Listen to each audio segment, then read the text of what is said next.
Hey everyone, Jamie Sierra here at missionfulfillment.com. Happy Monday to all of you guys. I hope everybody is having a very productive Monday. As I am still here in Boca Raton, Florida here. Pretty much this is my office today. It's kind of beautiful here. There's no question about that. 75 degrees and very sunny. I'm really loving it. Tomorrow I head back to Boston, and part of me doesn't really want to go back, and of course part of me is looking forward to heading back home and starting to be productive and again and trying to be, definitely start reaching and pursuing my goals, especially you're sometimes in a vacation mode and you love it, but at the same time you're doing things especially physically that are very counterproductive, like eating a little bit more than you want to, and I feel like I've put on about 2 or 3 pounds since I've been down here, but I'm loving every minute. Spending some great quality times with some great friends. Went to the Miami Open yesterday. Got a chance to see Roger Federer and Novak Djokovic practice, as well as see Novak play, and he won his match. Also got a chance to see Simona Halep too. So it was just absolutely a great day, a lot of great energy at the tennis center. I was really impressed at the new venue that the Hard Rock Stadium, home of the Miami Dolphins, did with this tennis arena, and putting on a tennis match inside that huge arena. I was really impressed about this. As far as just the overall surroundings and the tennis grounds, much better than it was at the old at Key Biscayne. So like I said, I was really surprised because I had no idea how this stadium was going to be able to carry on a big tennis tournament, a major tennis tournament. Many consider the Miami Open the 5th Grand Slam of tennis. So like I said, I was greatly impressed, and I've heard some great reviews by the tennis players that are having a great time with the tennis grounds, and it's very friendly and it's very productive for them.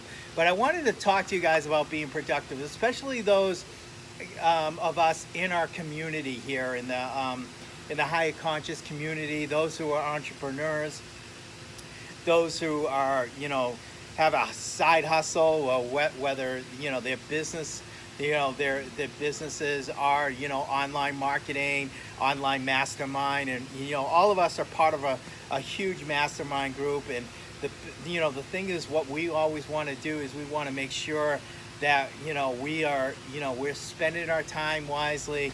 We're hanging out with people that are like-minded with us, people who want to grow, people who want to contribute to each other, loving, caring, people, definitely a lot of positive energy and everything like that. And so I wanted to talk to you guys about something that's been on my mind, and it's about the news and news watching, because I think this has become, especially here in the Western culture, a big, huge part of our society.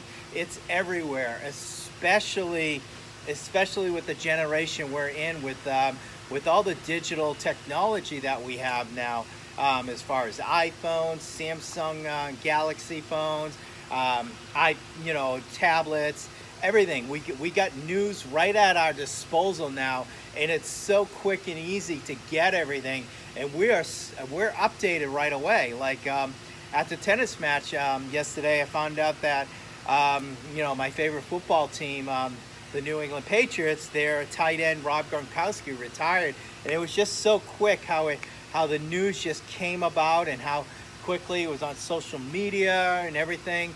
And sometimes you wouldn't have heard that news until you got home at night from work, or until you woke up in the next morning and saw the morning paper. It's just a different world we live in, and but the thing is, sometimes it's not always better as far as when it comes to the news. And I'm kind of pushing my opinion on this a little bit, and a lot of you guys might disagree with me, and that's okay. I understand, because I'm definitely not preaching about this, but I'm also learning as well as far as how to, how to stay productive, how to be productive, and avoid the the negativity, the toxic energy that comes in our lives, and what the news that definitely feeds us. Because the news is not here to inform us; it's here to shock us. And just like anything else, it's a business. I mean, everybody is trying to grab that headline first, just like with the Rob Gronkowski, ESPN, Fox Sports, CBS Sports, all these, and all the local channels in Boston and the other market. They're all trying to grab that information first and push it out to you. And and some of the, and of course the Gronk story was very true, but some of the other information that you get, sometimes people people are putting out that information before they have the whole story in front of them, and that's why you hear a lot of people talk about fake news and everything like that. But and it's been a concern of me, because I've even myself have been challenged by this, to make sure that that number one, I continue to stay informed, but number two, I don't want to be overly informed, because it affects my state, and it affects my my ability to to continue to be productive through the day and be loving through the day, and especially in the areas of my life that I really need to be very conscious about, and what I'm really committed to, as far as my business is concerned, as far as my relationship is concerned, and and as far as my emotions are concerned as well, because this could definitely have a huge impact on your emotions, is what you take in. Because every time you take in something, it obviously, the energy comes in and then it comes out, and you're bringing that energy to other people. So it's really important to understand, number one, is make sure that we try to stay informed to a certain degree, but not overly consume what the news is putting out to us, because it can be really dangerous to our minds and our souls. A study that I just read by researchers, and I'm reading this, so I apologize, I'm not looking right in the camera. A study by researchers Sean Aker, Michelle Galen, along with founder Ariana Huffington, found that 3 minutes of negative news in the morning versus taking in uploading content can ruin your mood for the rest of the day. I mean, taking a day away from you to be productive and to be happy and to enjoy your day, because you don't have that luxury, because you're taking in bad news, is just it's just toxic. It's just so wrong. I mean, because time is the most valuable resource and commodity that we have. More than anything else, our time is absolutely incredibly important to us. So, and to me, to have a bad day is just absolutely unacceptable to me, because I need to be happy, I need to be productive, and I'm looking to grow each and every day. And I know you guys are doing that as well, and having a growth mindset, and trying to and consuming about news for 4 to 5 hours a day is not going to mesh. It's not going to happen for you, especially if you take all this in the morning. And the morning is supposed to be productive time. And also I know and understand that many of our conversations, many of our discussions, when we meet new people, or when we're at a gathering or a network meeting, which is very important for all of us, especially us entrepreneurs. I know they're very important. I understand that, especially if we want to gain rapport with somebody. And so it's important to stay informed. There's no question about that. But also, you got to understand that, having a growth mindset and listening to this, then you have a prolonged discussion about negative news is just not the most compelling way to spend your time. So we always have to be careful about that. To me, that is, it's very extremely important that we have certain understanding, and it's okay if somebody brings up a news topic to say, yeah, I've not heard about this, have not been informed about this. Can you tell me a little bit more about it? Let them get to a certain point, and then if you feel like the conversation is not going the way you want to, there's nothing wrong with cutting it off and going to the next person and starting a conversation with the next person that might be a little bit more productive, where you could serve that other person a little bit more.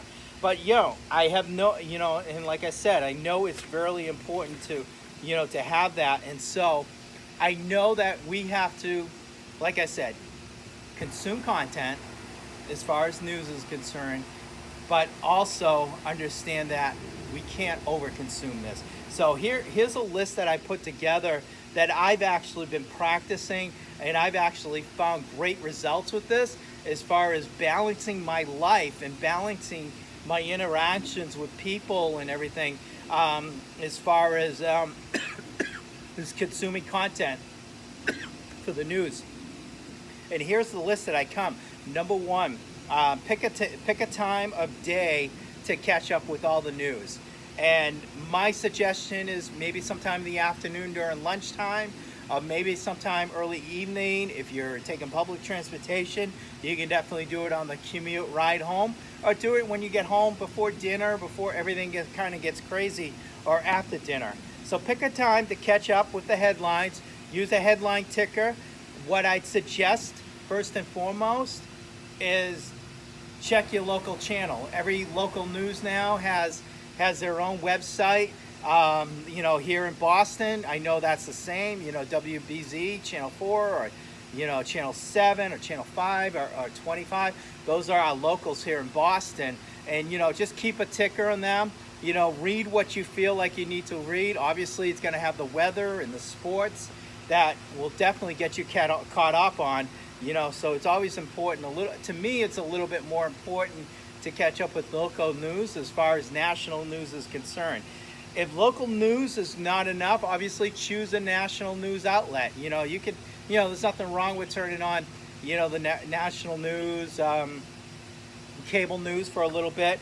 But what I'd really stay away from is pick a certain time to do it. I would say no more of a combined 30 minutes between your local and national news as far as spending an hour. And if you're a news connoisseur, I understand. I wouldn't do more than 1 hour to 2 hours a day. And stay away from columnists, opinion people that have their own opinion talk show, especially when they start making harsh and cruel judgments against other people, because it can really, really ruin your day. So I just wanted to make sure that I understand, that I share that with you as well. So, and that's what I have. And then number 3 is always, like I said, afterwards, after you consume all this information, is number 3 is to go on to something that's a little bit more inspirational, a little bit more elevated for you, so you can get back to your resourceful state in order to be whatever you need to do for the rest of the day. Is that spend quality time with your loved ones, or spend some time with your business, or whatever. So make sure before you do that, right after you listen to the news, is make sure you go on to YouTube, listen to something uplifting, whether it be music, or whether it be watching Tony Robbins or Wayne Dyer, or any of those people, Lewis Howes, or whatever. That's how I turn to, is make sure I'm feeding my mind again with great quality content. Or it could be reading a book that you're completely inspired by, so you can get, so you can take in on the information, get your state back up to a resourceful state, and then continue on with the rest of your day or evening, or wherever you are at that particular time. So definitely want to share this with you guys. I hope you got a lot in this video. Like I said, I'm loving it here. I apologize for the background noise of the filter. Part of me really wishes I wasn't heading home, but part of me also, want to get back down, get back to settling, and get back to being productive as well. So thank you so much for watching, and if you want more videos like this, definitely hit the subscribe button and the bell button to be notified as well. So guys, enjoy the rest of your Monday. I hope it's fabulous as much as is mine. Okay, take care. Bye-bye.